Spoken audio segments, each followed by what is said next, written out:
കോഴിക്കോട് മൂന്നാംപുഴ ഭാഗത്താണ് ഞാനിപ്പോഴുള്ളത്. ഇവിടെ ഇന്നലെ തന്നെ വെള്ളം കയറിയ പ്രദേശങ്ങളാണ്. ഒട്ടുമിക്ക വീടുകളും ഇപ്പോൾ വെള്ളം കയറിയ ഒരു അവസ്ഥയിൽ നിലവിൽ ഇവിടെ ഉള്ളവരൊക്കെ ബന്ധുക്കളുടെയൊക്കെ വീടുകളിൽ നിലവിൽ മാറി താമസിക്കുന്നുണ്ട് എന്നുള്ളതാണ് ഇവിടെ എത്തിയപ്പോൾ നമുക്ക് പ്രാഥമികമായിട്ട് ലഭിക്കുന്ന വിവരം. എന്തായാലും മുൻപും വെള്ളം കയറിയ പ്രദേശങ്ങളാണ്. തൊട്ടടുത്ത് പൂനൂർ പുഴ കരകവിഞ്ഞൊഴുകിയതിന് പിന്നാലെയാണ് ഈ ഭാഗത്ത് ഇപ്പോൾ നിലവിൽ താമസിക്കുന്നവർക്ക് ഇപ്പോൾ ഒരു ദുരിതമായി മാറിയത്. എന്തായാലും നിലവിൽ ഇപ്പോൾ കോഴിക്കോട് ഈ പ്രദേശത്ത് ഈ ആലമ്പ്ര അടക്കമുള്ള പ്രദേശങ്ങളിൽ നിലവിൽ മഴയ്ക്കൊരു ശമനമുണ്ട്. തുടർന്നും മഴ പെയ്തു കഴിഞ്ഞാൽ ദുരിതാശ്വാസ ക്യാമ്പുകളൊക്കെ തുറക്കേണ്ടുന്ന ഒരു സാഹചര്യമാണ് നിലവിലുള്ളത്. ഒട്ടുമിക്ക പുരയിടങ്ങൾ പ്രധാനമായിട്ടും കവുങ്ങും വാഴയും തെങ്ങും ഒക്കെ ഉൾപ്പെടുന്ന കൃഷിയൊക്കെ ചെയ്തിരുന്ന പുരയിടങ്ങളൊക്കെയും ഇപ്പോൾ വെള്ളത്തിന്റെ അടിയിലായി. കഴിഞ്ഞ കുറേ മണിക്കൂറുകളായി കൃഷിയിടങ്ങളെല്ലാം തന്നെ വെള്ളത്തിന്റെ അടിയിലായ ഒരു അവസ്ഥയുണ്ട്. അതുപോലെ തന്നെ വീടുകളും പള്ളികളും മദ്രസകളും ഒക്കെ ആ ഒരു അവസ്ഥയിലാണ് എന്നുള്ളതാണ് നമുക്ക് അറിയാൻ സാധിക്കുന്നത്. ചേട്ടാ, എത്ര മണിക്കൂറായി ഇപ്പോൾ ഈ വെള്ളക്കെട്ടിൽ നിൽക്കാൻ തുടങ്ങിയിട്ട് നിങ്ങൾ? രാത്രി 2:30 മണിക്ക്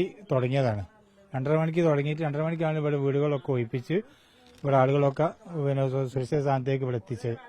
പിന്നെ 2:30 മണിക്ക് തന്നെ ആളുകളൊക്കെ വയസ്സന്മാരെയും അതുപോലെ തന്നെ പിന്നെ പ്രായമായ ആളുകളെയും പിന്നെ സൂക്കേടുകാരെയും ഒക്കെ വീടുകളിൽ നിന്ന് ബന്ധുവീട്ടിലേക്കൊക്കെ ആക്കി ഇനി സ്കൂളുകളിൽ ക്യാമ്പ് തുടങ്ങാനുള്ള പരിപാടിയിലാണ്. ഇതുവരെ വീട് ഒഴിപ്പിക്കുന്നത് ആരാമ്പുറത്ത് പഞ്ചായത്തിന്റെ വക ക്യാമ്പ് തുടങ്ങിയിട്ടുണ്ട്. ഇനി ഇവരെ അവിടെ എത്തിക്കണം. അപ്പോൾ 2 ദിവസം എന്തായാലും സാധാരണഗതിയിൽ ഇവിടെ എടുക്കലുണ്ട്.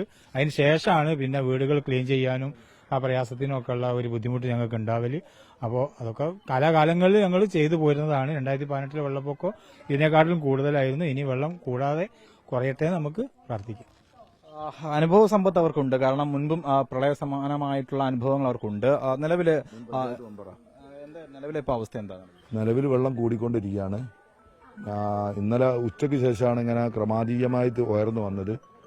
പിന്നെ രാത്രിയൊക്കെ വീടുകളിലുള്ള സാധനങ്ങളൊക്കെ ആളുകൾ കയറ്റി രണ്ടാം തട്ടിൽക്കും അടുത്ത വീടുകളിലേക്കൊക്കെ മാറ്റി വെച്ചതാണ്. ഇപ്പം വെള്ളം കൂടിക്കൊണ്ട് നിൽക്കുകയാണ്.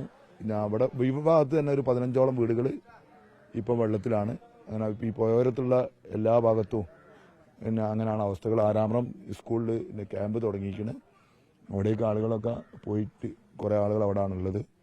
ബാക്കിയുള്ള ആളുകളോട് അങ്ങോട്ട് ആക്കാനുള്ള പരിപാടിയിലേക്കാണ്. പഞ്ചായത്ത് പ്രസിഡന്റ് മെമ്പർമാർ ഒക്കെ ഇവിടെ വന്നിരിക്കുന്നുണ്ട്.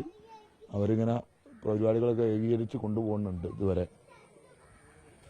അതാണ് നിലവിലെ അവസ്ഥ. എന്തായാലും വാർഡ് മെമ്പർമാരുണ്ട്, പഞ്ചായത്ത് പ്രസിഡന്റ് അടക്കമുള്ളവർ ഈ പ്രദേശത്ത് വന്നിട്ടുണ്ട്. ദുരന്ത നിവാരണ സേനയുടെയൊക്കെ സംയുക്തമായിട്ടുള്ള കൂട്ടായിട്ടുള്ള പ്രവർത്തനമാണ് നിലവിൽ ഈ ഭാഗങ്ങളിൽ നടന്നു വരുന്നത്. ഞാൻ നേരത്തെ സൂചിപ്പിച്ചതുപോലെ തന്നെ ഇപ്പോൾ ഈ പൂനൂർ പുഴ കരകവിഞ്ഞൊഴുകുകയാണ്. അത് നിലയ്ക്കാത്തൊരു പ്രവാഹമാണെന്ന് തന്നെ പറയാം. കാരണം കരയേത് ഇപ്പോൾ ഈ പുഴ ഏതെന്ന് അറിയാൻ കഴിയാത്ത ഒരു സാഹചര്യം നിലവിലുണ്ട്. പക്ഷെ അപ്പോഴും വീടുകളിൽ വെള്ളം കയറിയതാണ് ഇപ്പോൾ ഒരു പ്രതിസന്ധിയായി മാറിയിരിക്കുന്നത്. ഇന്നലെ ഈ നാട്ടുകാർ സൂചിപ്പിച്ചതുപോലെ തന്നെ രാത്രിയോടുകൂടി തന്നെ പ്രായമായ കിടപ്പ് രോഗികളെ സഹിതം ഈ പ്രദേശത്ത് നിന്ന് മാറ്റിയിട്ടുണ്ട്. ഇപ്പോൾ ചില ഇടങ്ങളിലൊക്കെ ദുരിതാശ്വാസ ക്യാമ്പുകൾ തുറന്നിട്ടുണ്ട്. ഇനിയും മഴ തുടരുകയാണെങ്കിൽ പ്രതിസന്ധി രൂക്ഷമാകും. അങ്ങനെയാണെങ്കിൽ കൂടുതൽ ദുരിതാശ്വാസ ക്യാമ്പുകൾ തുറക്കേണ്ടി വരും എന്ന് തന്നെയാണ് പഞ്ചായത്ത് പ്രസിഡന്റും അതുപോലെ നാട്ടുകാരും വ്യക്തമാക്കുന്നത്. വീഡിയോ ജേർണലിസ്റ്റ് റീജു നാഗപ്പനൊപ്പം reporter Arun Solomon, in reporter, Kozhikode.